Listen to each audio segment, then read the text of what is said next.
During just 2 nights in 1940, 712 bombs were dropped on Southampton, with hundreds of buildings set alight. The 2 days of bombing were among the most intensive of the war for Southampton, which had more than 30,000 incendiaries and 2,300 bombs dropped onto it during the course of the conflict.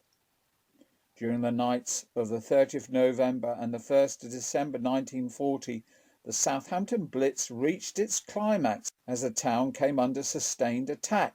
The bombings left 137 people dead and destroyed 1,169 homes. There was a heavy concentration of direct hits around the docks and industrial areas of Woolston and Itchen, as well as the city centre itself. To the untrained eye on modern maps, although it looks like some areas of the town avoided bombing, bombers were in fact fairly accurate. And a report by the Ministry of Food said the destruction equalled anything so far in aerial attack on this country. In view of the threatened invasion, Southampton was regarded as a potential danger point, and the port was closed to all ocean-going vessels, and the maritime trade was restricted to small coastal craft. South Wales coal to feed the industrial needs of the South East England was brought in and sent on by rail. This was to save colliers having to run the gauntlet of enemy attacks on British shipping in the eastern sector of the Channel.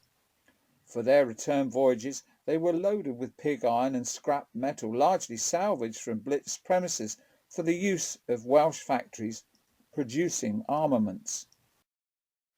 Yet 3 years later, 6,550 ships entered the port, and the total freight shot up to almost 2 million tons.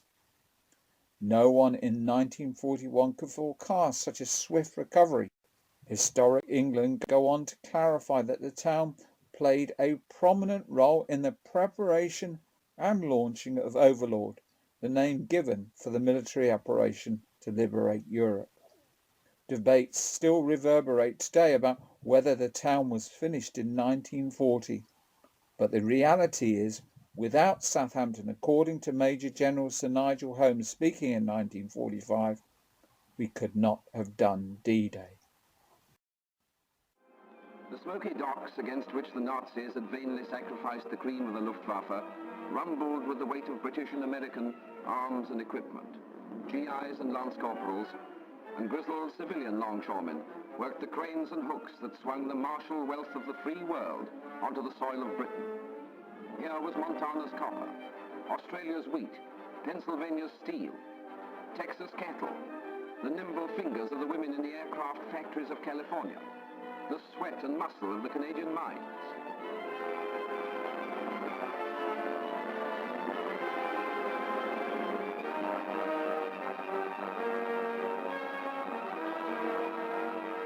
Here was the loaded and crated determination of the United Nations to come to a decision this year in Europe.